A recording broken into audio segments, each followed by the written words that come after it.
Hi all, welcome back to our YouTube channel. അപ്പോൾ ഇന്ന് നമ്മൾ ഉണ്ടാക്കാൻ പോകുന്ന ഒരു പ്രഷർ കുക്കർ പനീർ ബിരിയാണിയാണ്. ഓക്കെ, അതിന് പനീർ എടുത്തിട്ടുണ്ട്. ഞാൻ പൊട്ടാറ്റോയും കൂടെ ആഡ് ചെയ്തിട്ടാണ് ഇത് ഉണ്ടാക്കാൻ പോകുന്നത്. നമുക്ക് എങ്ങനെ ബിരിയാണി ഉണ്ടാക്കാമെന്ന് നോക്കാം. അപ്പോൾ ഇന്ന് നമ്മൾ ഉണ്ടാക്കാൻ പോകുന്ന പനീർ ബിരിയാണിക്ക് ഞാൻ ഇതിനൊരു 1.25 ഗ്ലാസ്സാണ് കേട്ടോ. ഇതിന് 1.25 ഗ്ലാസ് അരിയെടുത്ത് സോക്ക് ചെയ്യാൻ വെച്ചിട്ടുണ്ട് കേട്ടോ. കുതിർത്ത് വെച്ച ശേഷം ഒരു 20 മിനിറ്റ് കഴിഞ്ഞ ശേഷം നമുക്ക് ഇതൊക്കെ ഡ്രെയിൻ ചെയ്യാൻ വെക്കാം. അതുപോലെ തന്നെ ഞാനൊരു 200 ഗ്രാംസ് ഇത് പനീർ ഞാൻ ഓൾറെഡി കുറച്ച് എടുത്തിട്ടുണ്ട്. അപ്പോൾ ഇതൊരു 200 ഗ്രാം പനീറുണ്ട് കേട്ടോ. എപ്പോഴും ഞാൻ ഈ ഒരു പനീറാണ് വാങ്ങുന്നത്, കോഹിനൂർ പനീർ. വേറെ കുറേ ഇന്ത്യ ഗേറ്റ് അങ്ങനത്തെ കുറേ പനീറൊക്കെ അവൈലബിൾ ആണ്. പക്ഷേ ഇതെപ്പോഴും ഒരു ഓഫറാണ് കേട്ടോ. 3 പാക്ക് വന്നിട്ട് നമുക്ക് ഇന്ത്യൻ റുപ്പി ഒരു 400 രൂപ ആ റേഞ്ചിൽ നമുക്ക് കിട്ടും. 350-400 രൂപ റേഞ്ചിൽ നമുക്ക് കിട്ടാറുണ്ട്. അതുകൊണ്ട് ഞാൻ എപ്പോഴും ഇതാണ് വാങ്ങുന്നത്. ഇതിനു മുമ്പ് വേറൊരു ബ്രാൻഡ് വാങ്ങിയിട്ടുണ്ട്, അത് അത്ര പോരാ. നമുക്ക് കുറച്ച് ദിവസം കഴിയുമ്പോൾ തന്നെ ഇങ്ങനെ പനീർ പുളിച്ച ഒരു ടേസ്റ്റൊക്കെ വരും. ഇത് പക്ഷേ കൊള്ളാം കേട്ടോ, നല്ലതാണ്. അപ്പോൾ നമുക്ക് ബിരിയാണി ഉണ്ടാക്കാൻ വേണ്ടിയിട്ട് ഞാൻ എടുത്തിട്ടുള്ള ഈ പനീർ ഒരു 1/2 ടീസ്പൂൺ മുളക് പൊടി, 1/2 ടീസ്പൂൺ ഗരം മസാല, 1/4 ടീസ്പൂൺ മഞ്ഞൾപ്പൊടി, പിന്നെ ഒരു 1/2 ടീസ്പൂൺ ഇഞ്ചി വെളുത്തുള്ളി പേസ്റ്റ്, പിന്നെ കുറച്ച് ഉപ്പും കൂടെ ഇട്ട് ഒന്ന് മാരിനേറ്റ് ചെയ്ത് വെച്ചിട്ടുണ്ട്. ഇത് നമുക്ക് ഒന്ന് ചെറുതായിട്ടൊന്ന് ഷാലോ ഫ്രൈ ചെയ്ത് ഓയിലൊന്ന് ഫ്രൈ ചെയ്തെടുക്കുക. അപ്പോൾ കുറച്ച് ആ ടേസ്റ്റൊക്കെ ആ മസാലയൊക്കെ ഇതിലോട്ട് പനീറിലോട്ട് ഇറങ്ങും. അപ്പോൾ പനീർ ഷാലോ ഫ്രൈ ചെയ്യാൻ വേണ്ടിയിട്ട് ഞാൻ പാൻ അടുപ്പിൽ വെച്ചിട്ട് ഒരു 1.5 ടേബിൾ സ്പൂൺ സൺഫ്ലവർ ഓയിൽ ഒഴിച്ചിട്ടുണ്ട്. ഞാൻ ബിരിയാണി ചെയ്യാൻ പോകുന്നത് സൺഫ്ലവർ ഓയിലിൽ തന്നെയാണ്. അപ്പോൾ നമുക്ക് പനീർ ആദ്യം ഷാലോ ഫ്രൈ ചെയ്തെടുക്കാം.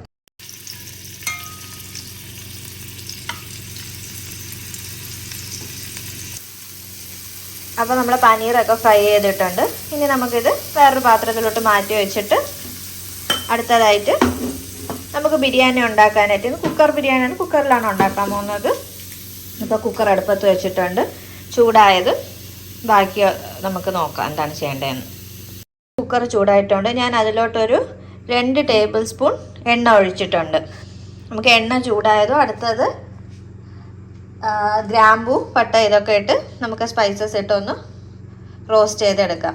ഞാനിന്നിവിടെ എടുത്തിട്ടുള്ളത് 2 ഏലക്ക, 3 ഗ്രാമ്പു, ഒരു ബിരിയാണി ഇല അല്ലെങ്കിൽ ബേ ലീഫ്, 1 ഇഞ്ച് ഉള്ള സിനമൺ സ്റ്റിക്ക്, പട്ട, പിന്നെ സ്റ്റാർ അനീസ് 1,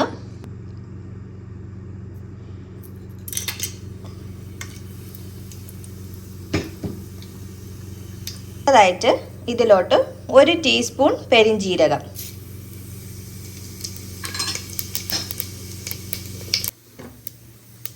അടുത്തതായിട്ട് ഒരു വലിയ സവാള ഞാൻ നീളത്തിൽ അരിഞ്ഞു വെച്ചിട്ടുണ്ട്, അത് ആഡ് ചെയ്ത് കൊടുക്കാം. അതൊന്ന് നന്നായിട്ട് വഴറ്റിയെടുക്കണം. സവാള ഒന്ന് വാടി തുടങ്ങുമ്പോൾ തന്നെ അതിലോട്ട് ഒരു 2 പച്ചമുളക് ഞാൻ ഇവിടെ കീറി വെച്ചിട്ടുണ്ട്, അത് ആഡ് ചെയ്ത് കൊടുക്കുക. അതുപോലെ തന്നെ ഒരു 1.5 ടീസ്പൂൺ ഇഞ്ചി വെളുത്തുള്ളി പേസ്റ്റ്, അതും കൂടെ ആഡ് ചെയ്ത് പച്ചമണം മാറുന്നത് വരെ ഒന്ന് വഴറ്റി കൊടുക്കുക. അപ്പോൾ ഉള്ളിയൊക്കെ വഴണ്ടിട്ടുണ്ട്. അടുത്തത് നമ്മളൊരു തക്കാളി ആഡ് ചെയ്യാം. ഇതൊരു മീഡിയം സൈസിലുള്ള തക്കാളിയാണ്. അപ്പോൾ തക്കാളി ആഡ് ചെയ്ത് കൊടുക്കുക. എന്നിട്ട് തക്കാളി നന്നായിട്ട് വെന്ത ശേഷം നമുക്ക് മസാലകൾ ചേർക്കാം. തക്കാളി നന്നായിട്ട് വെന്തുടങ്ങിയിട്ടുണ്ട്. നമ്മൾ അതിലോട്ട് ഒരു 1/2 ടീസ്പൂൺ മുളക് പൊടി, ഇത് ഞാൻ സാധാരണ മുളക് പൊടി തന്നെയാണ് എടുത്തിട്ടുള്ളത്, കാശ്മീരി ചില്ലി പൗഡറൊന്നുമല്ല. അതുപോലെ തന്നെ ഒരു 3/4 ടീസ്പൂൺ ഗരം മസാല,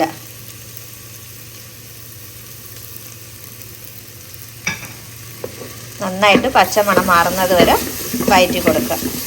അപ്പോൾ മസാലയുടെ പച്ചമണമൊക്കെ മാറിയിട്ടുണ്ട്. അതിലോട്ട് നമുക്ക് പുതിന മല്ലിയിലയും കൂടെ ചേർക്കാം. പുതിനയും മല്ലി ഒരുപാട് വേവണമെന്നൊന്നുമില്ല, ജസ്റ്റ് ഒന്ന് മിക്സ് ചെയ്ത് കൊടുത്താൽ മതി. എന്നിട്ട് അതിലോട്ട് 1 ടേബിൾ സ്പൂൺ തൈര് ആഡ് ചെയ്ത് കൊടുക്കുക.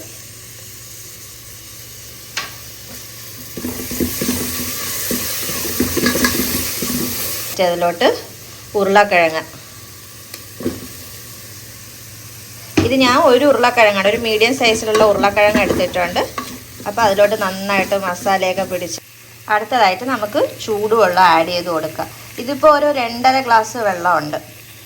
ഞാനിപ്പോൾ 1 ഗ്ലാസ് അരിയാണ് എടുത്തിട്ടുള്ളത്. അതിന് 2.5 ഗ്ലാസ് വെള്ളം ആഡ് ചെയ്ത് കൊടുക്കുക. ഇനി വെള്ളം ഒന്ന് തിളയ്ക്കണം. അതുപോലെ തന്നെ ഈ സമയത്ത് നമുക്ക് ഉപ്പിട്ട് കൊടുക്കാം. പനീർ ഏറ്റവും ലാസ്റ്റ് ഇട്ടാൽ മതി കേട്ടോ, കാരണം ഓൾറെഡി ഷാലോ ഫ്രൈ ചെയ്തിട്ടുള്ളതാണല്ലോ, ചിലപ്പോൾ പൊടിഞ്ഞു പോകും നമ്മളിപ്പോഴേ ഇട്ടാൽ. അപ്പോൾ ഉപ്പൊക്കെ ഇട്ടിട്ടുണ്ട് ആവശ്യത്തിന്. അതുപോലെ തന്നെ അടുത്തതായിട്ട് നമുക്ക് അരി ഇട്ട് കൊടുക്കാം. ഞാൻ 1 ഗ്ലാസ് അരിയാണ് എടുത്തിട്ടുള്ളത്. അത് ഊറ്റി വെച്ചിട്ടുണ്ട്. നമുക്കതിന് ഇതിലോട്ട് ആഡ് ചെയ്ത് കൊടുക്കാം. അപ്പോൾ അരി ഇട്ട് കൊടുത്തിട്ടുണ്ട്. അതിലോട്ട് നമ്മൾ റോസ്റ്റ് ചെയ്ത് വെച്ചിട്ടുള്ള പനീർ ആഡ് ചെയ്ത് കൊടുക്കാം.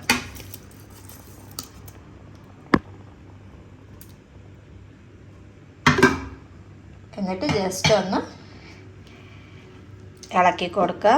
ഒരു പതിയെ ഇളക്കിയാൽ മതി.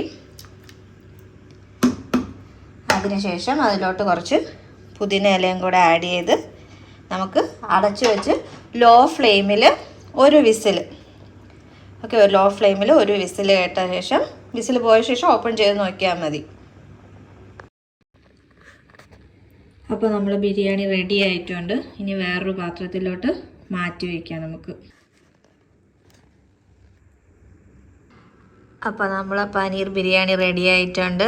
അപ്പോൾ എല്ലാവരും വീട്ടിൽ ചെയ്തു നോക്കണം. വീഡിയോ ഇഷ്ടപ്പെട്ടെങ്കിൽ ലൈക്ക് ചെയ്യുക, ഷെയർ ചെയ്യുക, സബ്സ്ക്രൈബ് ചെയ്യുക. Thank you for watching my video. By.